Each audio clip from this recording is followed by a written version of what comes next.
அன்பு நண்பர்களுக்கு வணக்கங்கள். அன்பு நண்பர்களே, இந்த காதலை பற்றி நிறைய வீடியோ நம்ம போட்டுட்டோம். இதில் ஒரு நண்பர் கேட்டிருக்கிறார் பாருங்க. உங்கள் வீடியோலாம் பார்த்தேன், காதலை பற்றி கரெக்டாக தான் சொல்கிறீங்க. ஆனால் உண்மையான காதலை எப்படி கண்டுபிடிக்கிறது?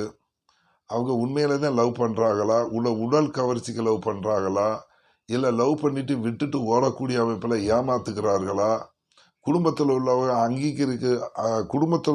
அங்கீகரிக்கப்படுவதற்கு அந்த அமைப்பு ஜாதகத்தில் எப்படி இருக்கும், எந்த அடிப்படையில் லவ் பண்ணுறாங்க, அப்படியெல்லாம் சில கேள்விகள் கேட்டிருக்கிறார். அப்போ இந்த அமைப்பில் ஒரு சின்ன விளக்கத்தை நான் சொல்லிடுறேன் நண்பர்களே.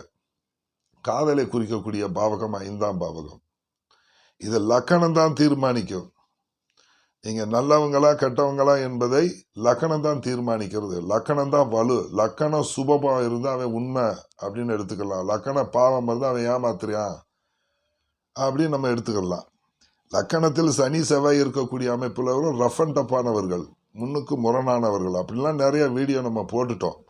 இப்போ இவர் கேட்கக்கூடிய கேள்வி, உண்மையான காதலை எப்படி கண்டுபிடிப்பதுங்கிற ரேஞ்சில் அவர் கேட்டுக்கிட்டு இருக்கிறார். திருநெல்வேலியை சேர்ந்தவர் ரமேஷ் பாபு. சரிங்களா? ரமேஷ் பாபு கேட்டிருக்கிறார் திருநெல்வேலியிலிருந்து. மீண்டும் சொல்கிறேன் நண்பர்களே, 5ஆம் பாவகம் காதலை குறிக்கக்கூடிய பாவகம். இதில் 1 என்பது லக்கணம். 2ஆம் பாவம் அதற்கு சம்பந்தம் வந்துவிட்டால் குடும்பத்தில் உள்ளவங்க உங்களை ஏற்றுக்குருவார்களா அப்படின்னு தெரிஞ்சு போகும். சரிங்களா? அடுத்து பாருங்க, காதலுக்கு காரக கிரகமாக புதன் வரும். அந்த புதன் குறைஞ்ச பாகையில் இருந்தாலும் சரி, அதிக பாகையில் இருந்தாலும் சரி, அவங்க கண்டிப்பாக லவ் பண்ணுவாங்க. ஏன்னா புதன் தான் காரக கிரகம். அப்படிங்கிற அமைப்பில் அதே சமயத்தில் பார்த்தீங்களா, சந்திரன் புதன் சேர்க்கை உள்ளவர்கள் சர்வ நிச்சயமாக காதலில் தோற்று விடுவார்கள். 2 பேரும் பகை கிரகாது. புதனுக்கும் சந்திரனுக்கும் பகை கிரகமாக வர்றதில் காதலில் தோற்று விடக்கூடிய தன்மை சர்வ நிச்சயமாக வரும். இதை 2 விதமாக பிரிக்கலாம் நண்பர்களே. உண்மையான காதல் அப்படின்னு சொல்லி ஒருவர் அஃபெக்ஷனுக்காக வரக்கூடிய காதல் அப்படின்னு ஒரு உண்மையான காதல் எது, ஒரு அஃபெக்ஷனுக்காக லவ் பண்ணக்கூடிய அமைப்பு எது அப்படின்னு சொல்லி 2 விதமாக பிரிக்கலாம். உண்மையான காதல், ஒரு அஃபெக்ஷனுக்காக லவ் பண்ணுறவங்க, 2 விதமாக இதை பிரிச்சுக்கலாம். இதில் 3ஆம் பாவ தொடர்பு வருது அப்படின்னா உடற்கவர்ச்சிக்காக அவன் லவ் பண்ணுறான்னு அர்த்தம். 3ஆம் பாவக தொடர்பு 1, 5, 3 அப்படின்னு வந்துச்சுன்னா உடல் கவர்ச்சிக்காக லவ் பண்ணுறேன் அப்படின்னு சொல்லி அர்த்தம் நண்பர்களே. உண்மை இங்கே இருக்காது. 11ஆம் பாவம் சம்பந்தம் வந்து விட்டால் தனது ஆசையை நிறைவேற்றுறதுக்காண்டி அவன் காதலிக்கிறான்னு அர்த்தம். 8ஆம் பாவம் தொடர்பு வந்துருச்சுன்னா காதலில் அசிங்கம் கேவலப்பட போகிறான்னு அர்த்தம். இந்த 5ஆம் பாவக அதிபதி 8 தொடர்பு, அசிங்கம் கேவலம் அவமானப்பட போகிறான்னு அர்த்தம். இது அப்படியே எடுத்துங்க. அந்த 5ஆம் பாவகதி 4 இருக்கிறார். ஒரு குறிப்பிட்ட காலம் வரைக்கும் லவ் பண்ணிட்டு வேணாம் என்னும் ஒதுக்கி விடக்கூடிய தன்மையில் வந்துவிடும். 6ஆம் பாவத்துக்கு தொடர்பு வந்துருச்சு. 1, 5, 6 காதல் நாள் சண்டை போட்டுக்கொண்டு போலீஸ் ஸ்டேஷன் செல்லக்கூடிய அமைப்பு வரும்.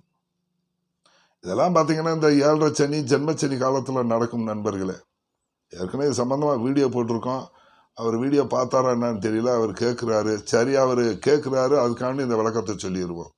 ஆனால் நான் இது வரைக்கும் விளக்காத அமைப்பு தான், நல்ல கேள்வி தான் கேட்டிருக்காரு. அப்போ 6ஆம் பாவம் தொடர்பு வரும்போது வம்பு வழக்கு சண்டை காதலால் அசிங்கம் கேவலப்படக்கூடிய அமைப்பு வந்துடும். போலீஸ் ஸ்டேஷன் போகிற காதல் 6ஆம் பாவ தொடர்பு. அடுத்து 9ஆம் பாவத்தோட தொடர்பு வருது. 9ஆம் பாவ தொடர்பு என்ன நடக்கும், பாகுபாடு இல்லாமல் லவ் பண்ணுறது, சமுதாயம் அங்கீகரிப்பு இல்லாமல் இந்த முறையற்ற காதல்லாம் பேசுகிறோம் பார்த்தீங்களா, அது இந்த அமைப்பு தான். அங்கீகாரம் இல்லாமல் போவது, வயது வித்தியாசத்தில் காதலிக்கிறது, இதனால பல கசப்பான அனுபவங்களை சந்திக்கக்கூடிய தன்மை அப்படிலாம் வருது பார்த்தீங்களா. இதில் 9ஆம் பாவத்துக்கு தொடர்பு, 5ஆம் வீட்டுக்கு எதிர்ப்பு 9ல் தொடர்பு வரக்கூடிய தன்மை இப்படித்தான் வரும். அப்போ 10ஆம் பாவத்துக்கு தொடர்பு வருகிறது. 5ஆம் பாவக அதிபதி 10, 1, 5, 10 தொடர்பு வந்தால் வேலை செய்யக்கூடிய இடத்தில் காதல் வரக்கூடிய அமைப்பு, வேலை செய்யக்கூடிய இடத்துல காதல் வரக்கூடிய அமைப்பு அப்படின்னு வந்துடும். இந்த லவ் அப்படின்னு சொல்லக்கூடியல ஆசையினால் வரக்கூடிய லவ்ங்கிறது. 10ஆம் பாவ தொடர்பு ஆசையில் லவ் பண்ணக்கூடிய அமைப்பு. ஏதாவது உண்மையான காதல் வருதான்னு பாருங்க. உங்கள் ஜாதகத்தில் இதை செக் பண்ணிக்கங்க, பெர்ஃபெக்டாக இருக்கும். உண்மையான காதல் இன்னும் சொல்லியிருக்கணான்னு பாருங்க. 10ஆம் பாவ தொடர்பு வந்தால் ஆசையில லவ் பண்ணக்கூடிய அமைப்புன்னு வரும். 12ஆம் பாவத்துக்கு தொடர்பு வந்து அவ்வளவுதான், வெளியே சொல்ல முடியல என்னால.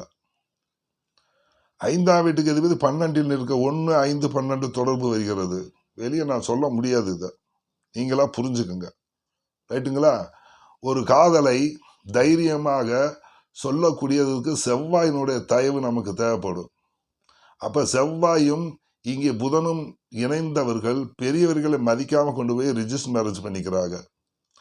5ஆம் பாவக அதிபதி செவ்வாயா இருக்காரு, புதனோட சேர்ந்துட்டாரு. பெரியவங்களை மதிக்கிறது இல்லை. அவங்கள போய் ரிஜிஸ்டர் மேரேஜ் பண்ணக்கூடிய அமைப்பு சர்வ நிச்சயமாக வந்துவிடக்கூடிய அமைப்பு வந்துவிடும். ஒரு குடும்பம் இதுக்கு என்ன பண்ணக்கூடிய 2 பேர் குடும்பத்துக்கு இது ஒற்றுமை இல்லாத தன்மை, 2 குடும்பம் சம்மதிக்காத சூழ்நிலை ஏற்படும். இதை நம்ம புரிஞ்சுக்கிறோம். அப்ப காதல் வந்து உண்மையான காதல் அப்படின்னு வரக்கூடிய அமைப்பு 1, 5, 7 தாங்க. அவன் தான் உண்மையான காதலிக்கிறான். இந்த நல்ல கிரகங்கள் வரக்கூடிய அமைப்பு அப்படின்னு வரணுங்க. சரிங்களா? அதுதான் உண்மையான காதல் அப்படின்னு சொல்லக்கூடியது. லக்கணாதிபதி 5க்கு போனாலும் சரி, 5ஆம் வீட்டுக்கு 1ல் வந்தாலும் அவங்க சர்வ நிச்சயமா காதலிப்பாங்க. உங்க ஜாதகத்தை எடுத்து நீங்களே செக் பண்ணி பார்த்துக்கோங்க. நான் சொல்றது வந்து 100% பெர்ஃபெக்டா இருக்கும். இது காதல், இந்த காதலை பத்தி உண்மையான காதல் அப்படின்னு அவர் கேட்டதுனால இந்த தொடர்பு வரக்கூடியது நீங்க உங்க ராசி கட்டத்தை வைத்து நீங்களே பார்த்துக்கலாம். சரிங்களா? இந்த தொடர்புகள் வரக்கூடிய அமைப்பு. சரிங்களா? அப்போ 1, 5, 7 சேர்க்கை பகை கிரகமாக வந்தா, ஒரு நல்ல சுப கிரகமாக வரும்போது நியாயமான முறையில் திருமணம் நடக்கக்கூடிய அமைப்பு. ஒன்றுக்கொன்று பகை கிரகமாக வரக்கூடியது யாருக்கும் தெரியாமல் ஓடி போய் திருமணம் செய்யக்கூடிய அமைப்பு அப்படின்னு வந்துருங்க. சரிங்களா? இதுதான் காதலை பற்றிய விஷயம். சரிங்களா நண்பர்களே? இதை கவனிச்சு பார்த்துக்கோங்க. நான் சொல்றது பெர்ஃபெக்டாக இருக்கும். அப்போ 1, 5, 7 தொடர்பு சுபர்கள் வந்தாத்தே அது நல்ல காதல், பாவர்கள் வந்தால் அது கெட்ட காதல். இவர் கேட்ட கேள்விக்கு பதில். சரிங்களா நண்பர்களே? நன்றி, வணக்கம்.